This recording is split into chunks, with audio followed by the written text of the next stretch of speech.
Okay, the bearded monkey here from the Razor's Edge, and today I'm talking to a man who needs no introduction, Mr. Burton C. Bell. Welcome, mate. How are you?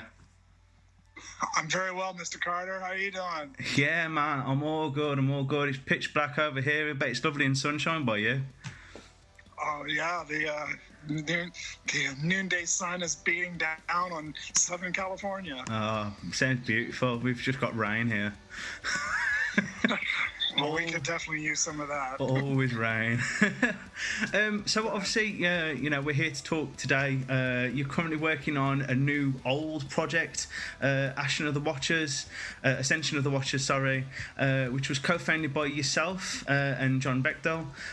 No stranger to you, as you've worked together for many years, obviously in Fear Factory and other projects and things like that. Obviously, both you and John have had massive successes together in your previous band, and John also with like Ministry and Killing Joke and so on. Jace Lewis, quite a local lad to me, rather than you, a long way away. He's a very renowned sort of and celebrated solo artist from the UK. How did that connection come about? Well, funny enough, that connection came about through an antiquated platform called MySpace. No way. Yeah, through MySpace. And actually, because of MySpace, I still communicate with, Jace, and there's a couple other friends that I've become acquainted with over the years that that I'm actually friends with to this day. But MySpace, it was like 2000. Maybe 2005, 2006, and I was on MySpace, and I saw a feed of this young man named Jace Lewis stating that he is now managed by Darth Vader, and of course, as a Star Wars fan, I was like, what the fuck? So I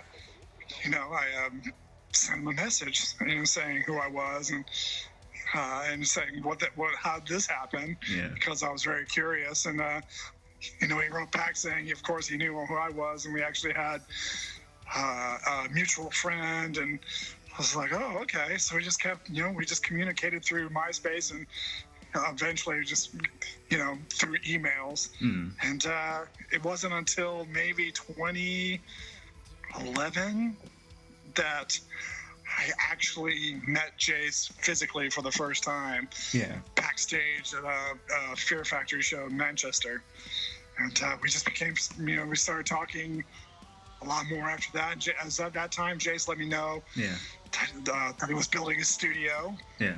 And that when he was done, I should come and do some recording. I'm so like, oh sure. So we just kept talking, and time goes by, and then 2016, maybe 2016, I was, at the end of 2016, I was in Europe already. Yeah. And Jay says, well, if you're here and you got time, come to Wales, and you can stay with me. And I just finished my studio.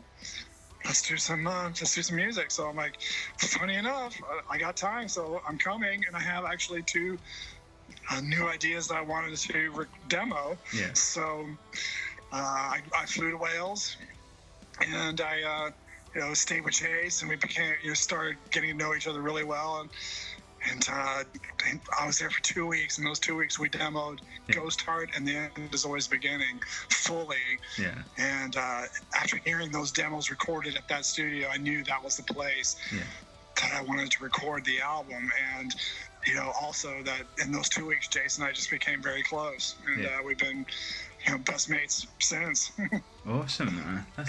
It's just amazing how like the internet can sort of connect people, from like, it's just it still blows my mind to this day. Like we have this tool, and you don't, it's like us talking now. It's like I don't know. It's one of those things you just think back and you're like, this is insane.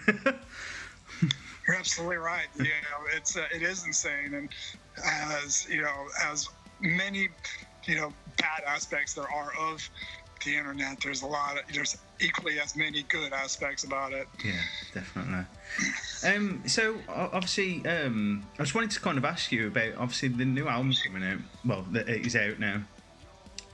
Your writing style and your lyric content, does it change kind of from Fear Factory to Ascension of the Watchers? It's I mean, obviously Fear Factory's a lot more heavier on the metal side, whereas obviously Ascension of the Watchers concentrates more on the industrial goth rock side, doesn't it? Has your lyrical content kind of changed with that? Slightly, but you should understand that all the lyrics that I wrote for Fear Factory came from the same mind that writes the lyrics for Ascension of the Watchers. Yeah. So it's, when it comes down to it, all the lyrics I write are come from a personal point. Yeah. Either from a moment in my life, or some opinion I have, or the way I'm thinking about something. Yeah. When it came to Fear Factory, though, I made it more impersonal. Yeah. Whereas when I wrote it, I rewrote it again, more like in the third person. Yeah. To make it not like a personal thing, but something that like pretty much everyone could understand or relate to. Yeah. But when it comes to the Watchers, I don't bother doing that at all. Yeah. To me, it's just it's personal, deeply personal, very candid, and very open. So I believe I continue to write that way. I mean, I've been writing that way in Fear Factory. I write my thoughts. I write what I feel, or I write my ideas, and and I continue to do that with the Watchers and. Yeah. My personal writings, my personal essays, in my journals, or in whatever I'm writing. Yeah. Stories. I mean, look, we were just sort of saying about like obviously the good and bad sides of the internet. I've just as I was waiting for you, the one sort of bit I've just read that I was going through my research was the Ascension of the Watchers was actually going to be funded by Pledge Music. And obviously, you guys were a part of that fiasco. I mean, it's quite funny because like I manage bands outside of obviously interviewing and things like that. And there was a band that I was working with on a lot sort of more underground than obviously Ascension of the Watchers, who. Then after everything that happened with Pledge Music, then had to go and then pay and sort of obviously put all their money in, things like that. How did Pledge Music kind of affect you? I mean, obviously you had 124% of your pledge done. Yeah, it was devastating, really. We didn't receive any of the money, and we started. We already started moving forward with the plan, knowing, assuming that we were going to get that money eventually. Like, so there was money in the pipeline, as they say. Yeah. So we started making plans, and doing things, purchasing, knowing that we would be paid back. Yeah. So, so we were already recording when that happened, when Pledge Music declared bankruptcy. Yeah. We did reach 124% of our goal. We were very smart in the beginning by not trying to raise a lot of money. We weren't trying to raise a lot of money at all. And for me, not a lot of money, we were just trying to raise what we needed, which was 10,000 pounds. Yeah. So we reached our goal and beyond with only 400 people. So that was amazing. Yeah. So we were very fortunate, but then the devastating news that they, were going bankrupt. So we had to regroup. We had to reassess what we were going to do. So we decided, since we were already recording, we decided to continue recording, finish the recording. But that changed our plans of mixing and mastering. Yeah. So what we had to do is, essentially we just borrowed money from family and friends, and so we could complete the project. Yeah. It took time to mix it, but the mixing, we had to pay for it as we went along, kind of thing. But with the mixing, I'm very happy we took our time mixing it, because it really showed the effort and all the time and thought that went into it. and we did the same for mastering. You know, we weren't in a rush. We weren't on a some type of restrictive timeline by label. Yeah. So, we didn't have that hanging over us like the sword of Damocles, like it's going to fall on us. So we were able to just calmly get it through, and we finally finished it, and because of the help we had from our loved ones. And so part of the deal that we made with ourselves said, okay, if we're going to do this, we're going to have to get we're going to have to find a label to distribute it, and whatever label we find is going to have to give us an advance so we can pay everyone back. And so we can move forward. And and another part of the deal was that we still wanted to honor the pledgers in one way or another. Not everything could be honored because obviously we didn't get the money, but we could, through a label, we could honor like the CDs and vinyl. And so we were fortunate to find the label that, one, was going to give us the advance, and two, honor the CDs and vinyl for the pledgers. So that way it shows that despite all the setbacks we had, we were still going to come out of this on top, smelling like roses. Like, we came through all of this, and look, thanks to the pledgers, this began. So we want to like give a nod and thank you to the pledgers. So that's happening. We've already sent all the pledgers a digital download as well. So they've received what they've pledged.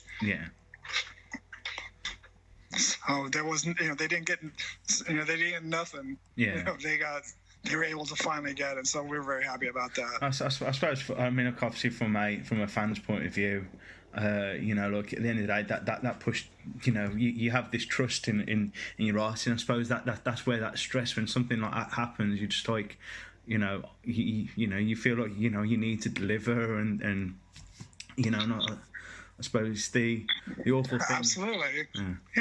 Absolutely. There wasn't. I mean, the need came from ourselves. It wasn't something that was brought upon us by the pledgers. It was something as music fans that we understand as well. That we could relate, and we could commiserate with them at the same time. The pledge music. There was it was a whole, like you said, a fiasco. That's one way to describe it. It was, there was murmurings when we started working with pledge music that it's very difficult to get money from them. It takes like 3-4 months to finally get your money after you've completed, after you've reached your goal. So like, to me, that was like, that's no different than trying to get money from a label. So I was like, okay, nothing's changed. That's how I saw it. But the problem definitely was deeper. Pledge music started off as a platform for, literally bands that had no money at all. Bands that were trying to start an album, bands that were trying to make a start. And even though my name goes a long way in certain circles, Ascension of The Watchers is starting off on ground level, in my opinion. So pledge music was a platform that I liked at the point. More other than the others, so I decided to go with that. And there was other bands like Tool was on it.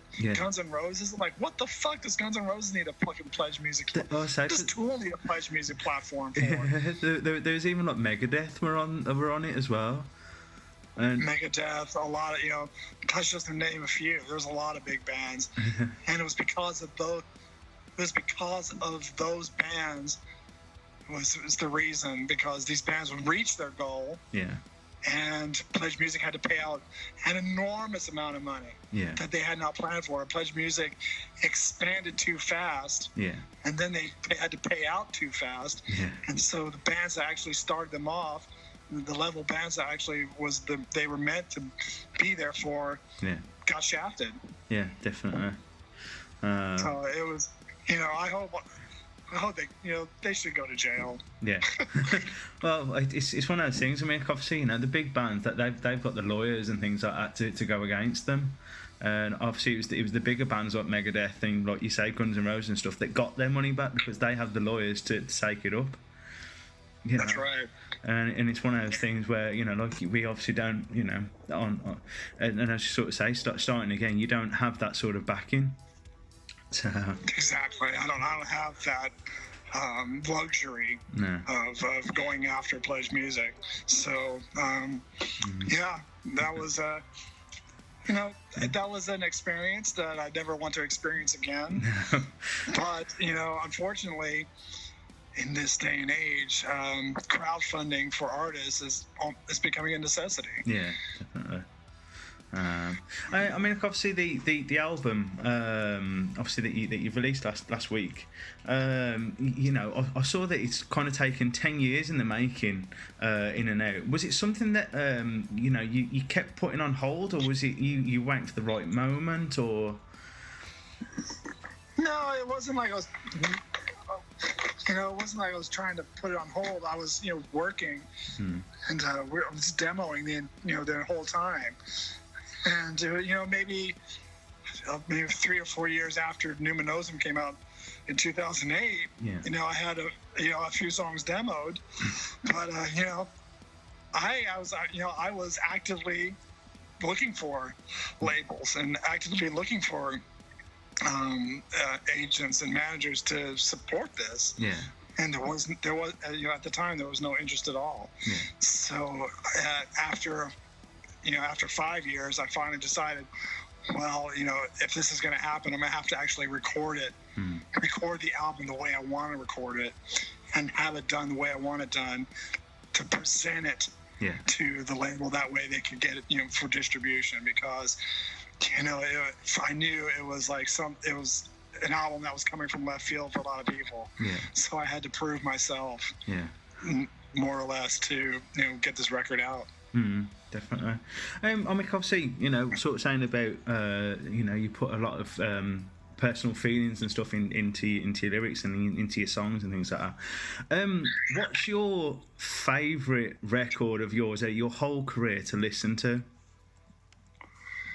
Wow, I have no idea. I mean, honestly, I don't really go back and listen to my old records. Yeah. For me, it's each album I've recorded through my entire career is a how should I say it? It's a landmark of that time. Yeah. And reflects what I was going through personally, and and in the environment I was in at that moment. So it's a reflection. Yeah. And each one is a different reflection. So they all represent something completely different. So it's like saying, which one's your favorite child? Yeah. No parent is never going to say that. But I will say that this album, the Apocrypha album it just released, is the most personal album I've ever recorded, and I believe it's the one album in my entire career that that reflects mostly my personality. Yeah. Awesome. Absolutely. I mean, it's one of those things that, you can hear when you listen to it that you're kind of having fun with it. You sort of experimenting. You've kind of got, like, from the heavy metal side of, like, Fear Factory, you've got the industrial atmosphere, and then you've kind of got, like, influences of, and correct me if I'm wrong, of, like, The Cure and things like that kind of creep in. You're absolutely right. And as I have to remind people that this is the same person, these are the same sounds that were that influence and inspire a lot of Fear Factory parts throughout the years. Yeah. So this is, when people wonder what I brought to Fear Factory, yeah, you can hear some familiarity and similarities in the Watchers, but it's produced differently. Yeah, I think the probably the closest I've kind of thought where I can kind of hear this side of things. The song Archetype, I think was the song. I was like, actually, it's kind of like that I could hear Archetype kind of on this album. Let's say, look, because Archetype's kind of, when I sort of saying about your favourite record, Archetype is my favourite Fear Factory record. It's a great. It's a good record. Don't get me wrong. I was sort of saying to you earlier, obviously being the big influence, and it was Archetype that I used to listen to, and I just love that album. It's one of those I still listen back to regularly. Oh shit! Well, it's funny that you mentioned that, because I found literally a box in my basement. Yeah. And I opened it up, and I was like, "Well, I don't remember this box." So I opened it up, and it's about 22, completely sealed CDs of Archetype. No way. And also, there's 20 sealed CDs of Transgression. Yeah. And there's I got a few sealed DVDs that we put out with Archetype. Yeah, I saw those. The CD maxi single with bonus DVD. So I'm like, I'm gonna have to sell these on my website. Definitely, man. Link me up. I want some of those. Well, I'll they'll probably be up this week on my website. So yeah, man. I'll probably make a statement. I'll probably make a little announcement on IG or something. Yeah, definitely, man. Kind of going back to your early career. Obviously, To Manufacture probably being one of the most celebrated albums in rock and metal history. Did you know that you were onto something when you were something special when you were recording it, or obviously being young, was like, I'm just trying to get it all out kind of thing?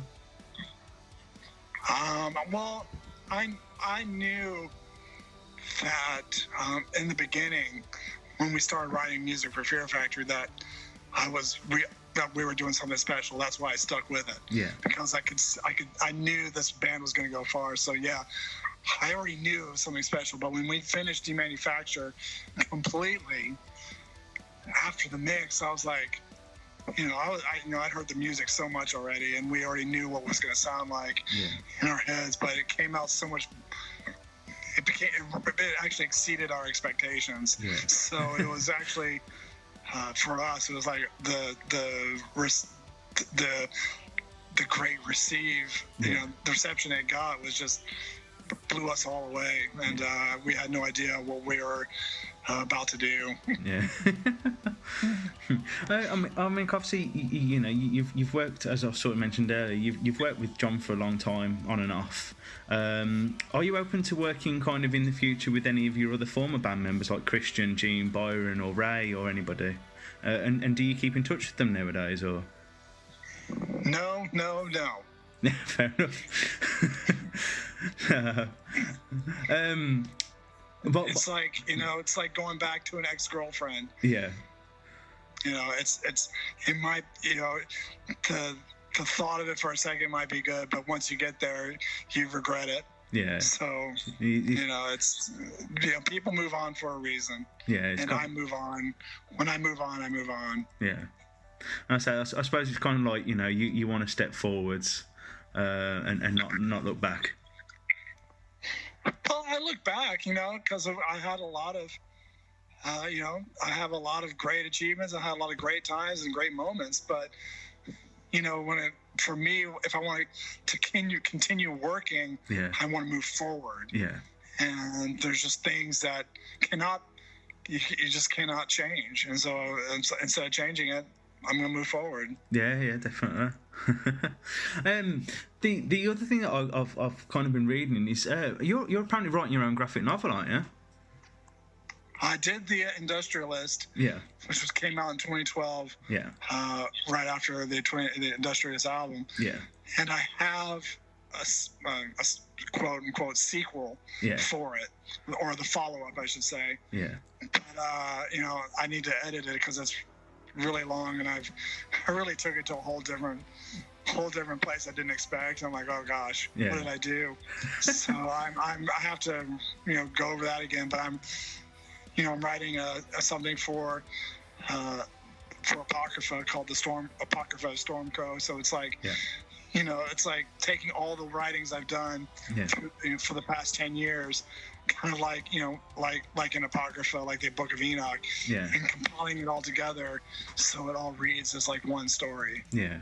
Are you an artist as well? Like, do you draw your graphic novels, or do you write the story, and do you have somebody else that you work with to draw them, or? Well, I'm an artist, but I'm not that as good an artist that I want to be for my graphic novels. Yeah. So I write the story and I work with the artist. Yeah. What I do is that I will do, like, you know what storyboards are? Yeah. So I will do like storyboards of what I see for certain scenes with my root. I got very, I have drawing skills, but not like Noel Gard, who did the Industrialist. But what I can do, people definitely get the idea of what I'm trying to get across. So I love working with artists. I'm very fortunate that I have the ability to communicate exactly what I'm seeing in my mind when it comes to the vision. Yeah. And I have the vocabulary to be able to describe what I'm seeing. Yeah. So that, I've done that with every artist for album covers since the very beginning of my career. Yeah. And, and for every band. Yeah. I mean, I absolutely love reading graphic novels. Like Alan Moore is kind of a big favourite of mine. What graphic novels do you read, and do you get your inspiration from? Well, it's funny. Lots of a whole array of different graphic novels, comic books. From DC to Marvel to Dark Horse. Yeah. A lot of sci-fi. For me, I will go through a comic book store, and for me to pick up a book, comic book or graphic novel, the art has to be fascinating to begin with. Yeah. So if the art's fascinating, then I'll pick it up and flip through it. I'm like, oh, this actually reads pretty cool, and I've actually had a lot of great experiences with that. Yeah. I've never actually read The Watchmen. Yeah. So I actually have Alan Moore's the actual full graphic novel on my desk in the waiting to read pile. Yeah, it's mate. Honestly, put it to the top. It is immense. I enjoyed Steve Niles, Ben Templesmith. Yeah, their collaboration. Yeah. I thought they were amazing.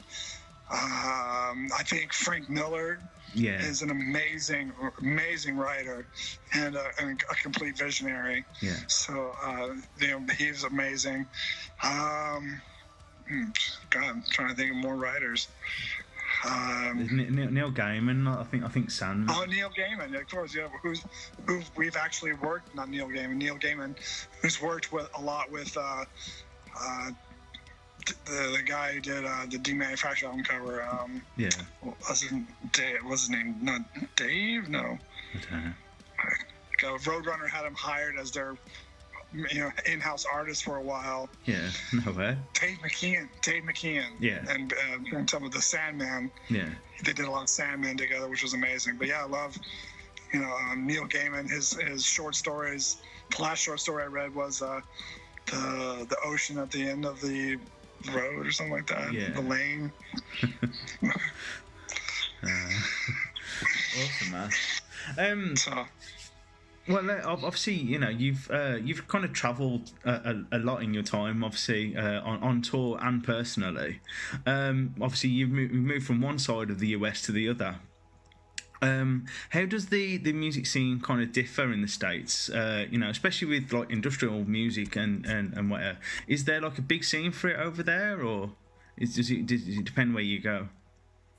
It really depends on where you go.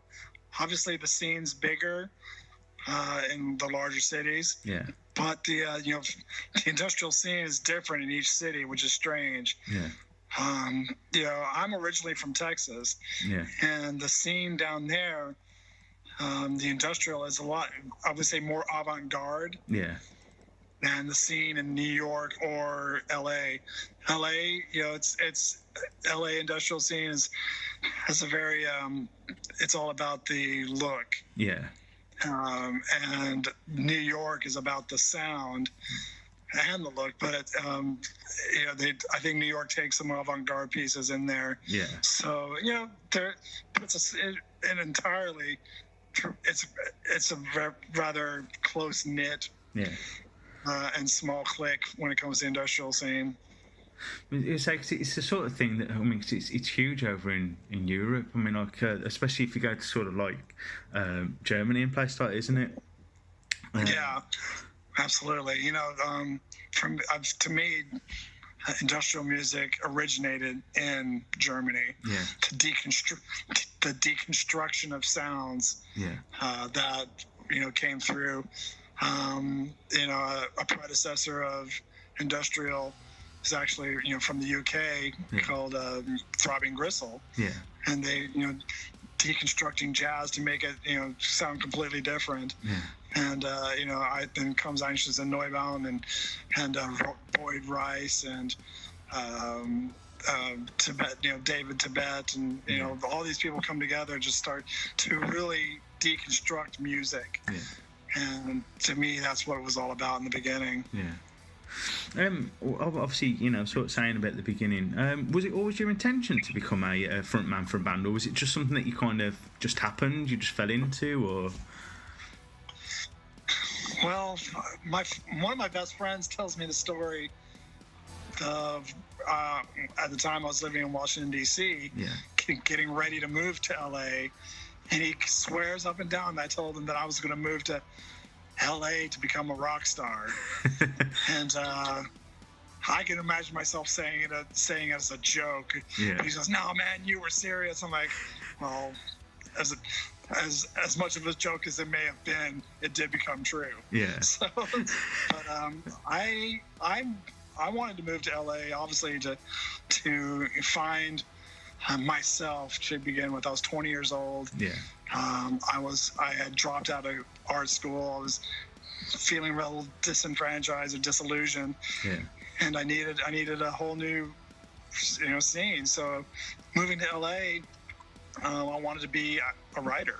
I wanted to write movies and write stories and be a novelist of sorts. And obviously as a fan of music, I'd hang out with a lot of bands and people in the scene. And as I became a little bit, going through the music scene in Hollywood, I became friends with people. And it wasn't until a friend of mine came up to me with a flyer saying, "Hey, man, why don't you try out for my band?" And I was like, "Okay." So that was the first band I was in. It was called Hey Face. All right. So obviously, you sort of moving forward with Ascension of the Watchers, and obviously, as we sort of mentioned earlier, you've got a massive fan base that are following you wherever you go. Do you have any messages for your fans? Well, of course. If you've been a fan of my Fear Factory for a long time and supported what we've done, I'm very grateful to everyone who supported me and continues to support me through as I move forward with the Watchers and anything else I might attempt, and achieve. Without these supporters and these fans, my career wouldn't be what it is today. So I'm just very grateful that they have given me this opportunity to allow my voice to continue. Well, thank you so much, Burton, for chatting with us here at the Razor's Edge. As I sort of mentioned earlier, Apocrypha is available to buy now. It's a fantastic album, includes atmosphere, melody, catchy hooks. I encourage anybody that's listening to this to go and check it out. Burton, thank you so much. I wish you all the best in your future projects and anything else that you do. Thank you so much for your time. Oh, my pleasure, and thank you for your time, and thank you for your kind words about the album. And I just look forward to the day that all bands can get out and start playing music again, so that all our paths can cross again. Yeah, definitely, man. Well, hopefully once all coronavirus is gone, hopefully you can get over here to the UK and get on the road again, man. We are definitely planning that. We already got an agent booking shows for next year. Excellent. When they plan to start touring again, which is not till September. Awesome. Well, thank you very much again, man, and I look forward to that. Awesome. Well, thank you, Mr. Carter. You be well. No problem. Take care of yourself, man.